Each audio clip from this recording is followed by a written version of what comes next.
ఒంగోలు కర్నూలు రోడ్లోని రావి ఆంజనేయుల వీధి నందు ప్రకాశం జిల్లా ఆక్వా రైతుల సంక్షేమ సంఘం కార్యాలయంలో ఇప్పుడు జరుగుతున్న ఆక్వా రైతుల మీద పడుతున్న స్పీడ్ అధిక రేట్లు కరెంటు కష్టాల మీద మీడియా సమావేశం నిర్వహించారు. పెరిగిన రేట్లు వెంటనే తగ్గించాలని, ఆక్వా రైతులను కాపాడాలని, పెంచిన స్పీడు కెమికల్ రేట్లు కరెంటు రేట్లు వెంటనే తగ్గించాలని రాష్ట్ర ప్రభుత్వానికి ఈ మీడియా సమావేశంలో సంక్షేమ సంఘం ప్రతినిధులు కోరారు. ఈ రాష్ట్ర ప్రభుత్వం దీని మీద స్పందించకపోతే మేము ఎంతటి పోరాటానికైనా సిద్ధమని వీరు ఈ కార్యక్రమంలో తెలియజేశారు. ఈ కార్యక్రమంలో ప్రకాశం జిల్లా ఆక్వా సంఘ నాయకులు, రైతులు, ప్రతినిధులు పాల్గొన్నారు.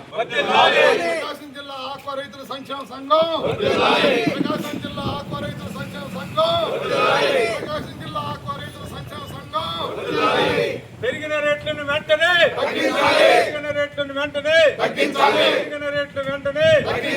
ఆక్వా రైతులను కాపాడాలి.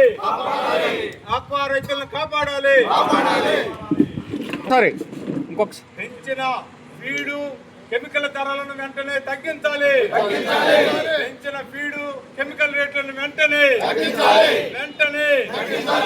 రూపాయన్నర కరెంటు వేసే ప్రతి రైతుకి రూపాయన్నర కరెంటు ఇవ్వాలి.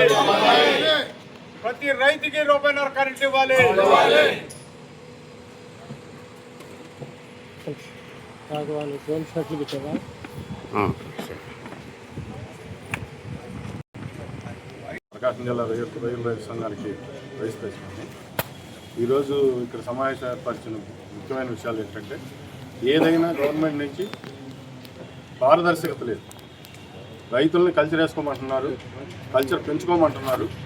మెటీరియల్ ఇంకా ప్రొడక్షన్ పెరిగి ఆర్థికంగా రాష్ట్రానికి ఉపయోగపడాలంటున్నారు. కానీ ఉన్న రైతే నష్టపోయే పరిస్థితి ఉన్నప్పుడు ఇంకా కల్చర్ ఎట్లా పెరుగుద్ది? ఇప్పుడు వేసిన వాళ్ళకి లాభం రావాలి కదా. ఏ విషయంలోనైనా ఏదైనా రైతుకి నాణ్యమైన సీడ్ అందించేదానికి ఫీడు కెమికల్స్ సరైన ధరలకి, అసలు వాటి రేట్ ఎంత, అసలు వాటిలో ఏముంటున్నాయి, ప్రతి ఒక్కటి ట్రాన్స్పరెన్సీగా ఉండేటట్టుగా గవర్నమెంట్ చర్యలు తీసుకొని ఈ విషయాల్లో సీడ్ నాణ్యత విషయంలో, ఫీడు కెమికల్స్ రేట్ల విషయంలో ఇవన్నీ అయ్యి ఇప్పుడు కరెంటు విషయంలో కూడా ఇప్పుడు మీరు ఏదైతే మాట ఇచ్చారో ప్రతి ఒక్క రైతుకి సబ్సిడీ అందేటట్టు చేయాలి. కానీ ఎవరో కొంతమందిని సబ్సిడీకి దూరం చేసేటట్టు పరిస్థితి రాకూడదనేది మా రైతుల నుంచి ప్రధానమైన డిమాండ్. మీరు రైతులకు ఇస్తానని మీరు మాట ఇచ్చారు. మాట ఇస్తున్నప్పుడు అతను ఆక్వా రైతు అయితే చాలు. పేపర్ తీసుకోమంటారు, ఆ పేపర్ తీసుకునే వెసులుబాటు చేయాలి. మీరు సర్టిఫికేట్ తీసుకోమంటున్నారు, ఆ సర్టిఫికేట్ రావట్లేదు. సామాన్య రైతు వాళ్ళ చుట్టూ తిరగాల్సి వస్తుంది. ఈ పరిస్థితి లేకుండా ఏదైనా సరే మీరు ట్రాన్స్పరెంట్గా ఉండి ప్రతి ఒక్క రైతుకి సబ్సిడీ అందేట్ చేస్తే కానీ రైతు ఈరోజు నిలబడి కల్చర్ చేయలేడు. మీరు ఏదైతే రాష్ట్రానికి ఆర్థికంగా ఉపయోగపడుతుంది రంగం ఈ రంగం అనుకున్నారో మీరు ముందు స్టెప్ తీసుకొని గవర్నమెంట్ ముందుకు వచ్చి ప్రతి దాంట్లో ప్రతి ఒక్కరి మీద అజమాయిషీ తీసుకొచ్చి రేటు అమ్ముకునేటప్పుడు కూడా రైతుకి ఎప్పుడైతే సాయం చేస్తారో గవర్నమెంట్ ప్రతి దాంట్లో ఇన్వాల్వ్మెంట్ అయితే కంపల్సరీ ఉండాల్సిందే. ఇది మా ప్రధానమైన డిమాండ్లు. ఈరోజు ఏదైతే రేట్లు పెంచారో ఫీడ్ రేట్లు ఇమీడియట్గా ప్రభుత్వం కలువ చేసుకొని ఇమీడియట్గా ఉన్న రేట్లని తగ్గించేసి నిర్ణయం తీసుకునేదాకా మా పోరాటం ఆగదు. ఇదే ప్రధానమైన డిమాండ్తో మేము ముందుకు వెళ్తున్నాం. Thank you. చందు అండి, నేను ఉమ్మడి ప్రకాశం జిల్లా ఆక్వా సంఘంలో సభ్యుడిని. నేను రైతులందరికీ ధన్యవాదాలు చెప్తున్నాను. అలాగే గవర్నమెంట్కి కూడా ధన్యవాదాలు చెప్తున్నాను. రైతుకి బాగా సపోర్ట్ చేసి 10 రూపాయలు ఇంకా అదనంగా పెంచి రైతుని బాగా కొంగతీసి కార్పొరేటర్కి కుమ్మగాస్తున్నందుకు గవర్నమెంట్కి కూడా ధన్యవాదాలు చెప్తున్నాను. ఈ గవర్నమెంట్ వచ్చిన కాడి నుంచి రైతులకి లాభం అంటూ ఎటువంటి లాభం లేదు, కానీ నష్టాలు అయితే తీవ్రంగా ఉన్నాయి. రూపాయన్నర కరెంట్ అంటున్నారు కానీ అందరికీ అమ్ములు కావట్లేదు. పేపర్లో ప్రకటనలకే పరిమితం అవుతుంది కానీ అమ్ముల్లోకి అయితే రావట్లేదు. ఫీడ్ ఎంత నాణ్యతగా ఉంది, ఎంత ప్రోటీన్ ఇస్తున్నారో కనీసం చెక్ చేసే డిపార్ట్మెంట్లు లేవు. సీడ్ క్వాలిటీ రావట్లేదు. ఆర్టీసీఏ పట్టించుకోవట్లేదు. సిఏఏ అందరికీ నాన్ యాంటీబయాటిక్ సర్టిఫికేషన్ ఇస్తుంది. ఒకసారి సర్టిఫికేట్ ఇస్తే సరిపోద్దా? మిగతా కల్చర్లో రన్ అవుతుంది, మీకేమో యాంటీబయాటిక్స్ ఉంటాయి అని చెప్పేసి ప్రాసెసింగ్ ప్లాంట్ వాళ్ళు రేట్లు తగ్గించి మరీ కొంటున్నారు. మేము కొంటుంది సిఏ అప్రూవల్ మెడిసిన్స్ అయినా సరే దాంట్లో యాంటీబయాటిక్స్ వస్తున్నాయి అని చెప్తున్నారు. వాళ్ళ ఇష్టం వచ్చినట్టు వాళ్ళు చెప్తున్నారు. గవర్నమెంట్ పర్యవేక్షణ అసలు లేదు. గవర్నమెంట్ డిపార్ట్మెంట్ నుంచి మనకి ఎటువంటి స్పీసీస్ రావట్లేదు.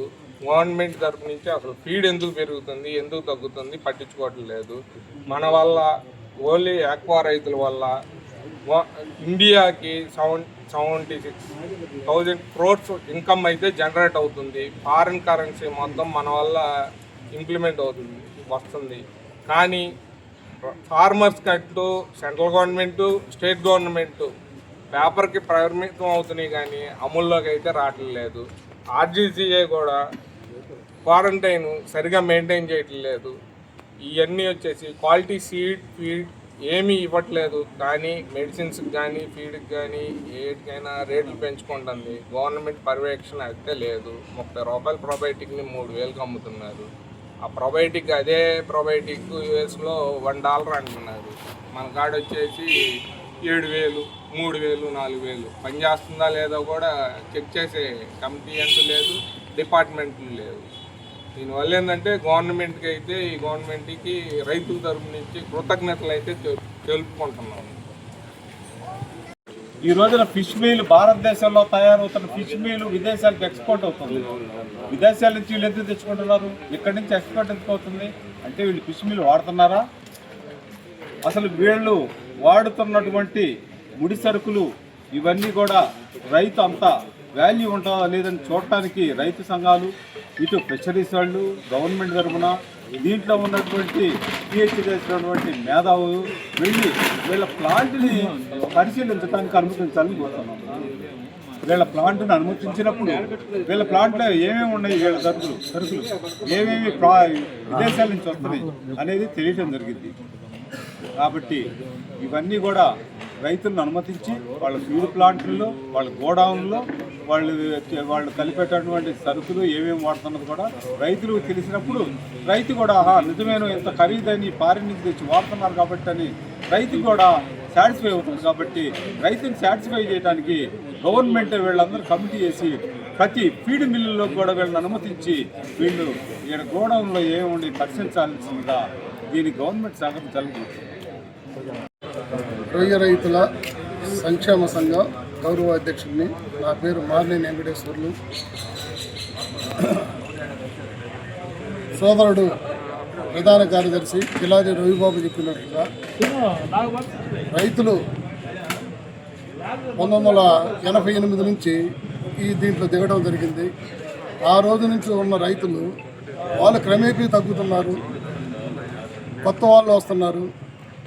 దీంట్లో ఆ రోజు నుంచి ఈ రోజు దాకా గతంలో ఒక పంట వస్తే వాస్తవంగా $1 పంటే ఆ రోజు.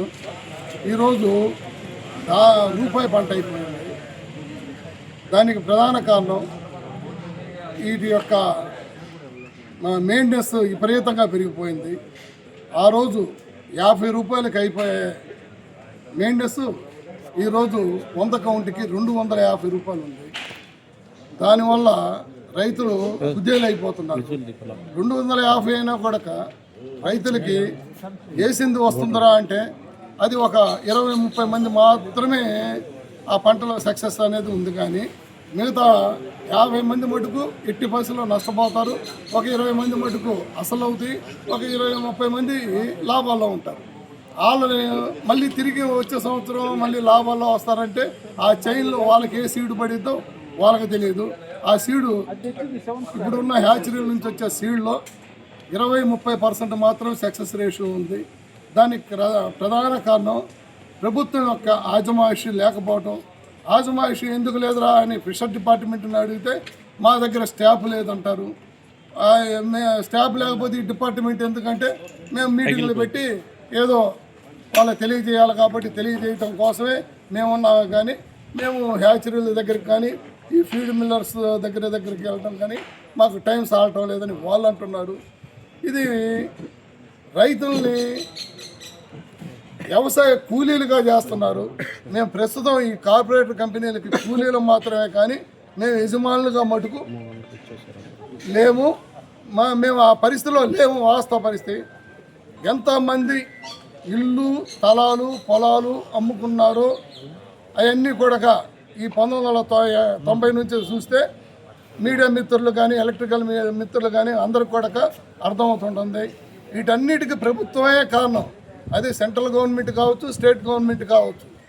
ఈ ప్రభుత్వం 1990 నుంచి లెక్కేసుకుంటా వస్తే ఆ రోజు 22 రూపాయలు ఉన్న మేత ఈరోజు 100 రూపాయలకి వెళ్ళింది.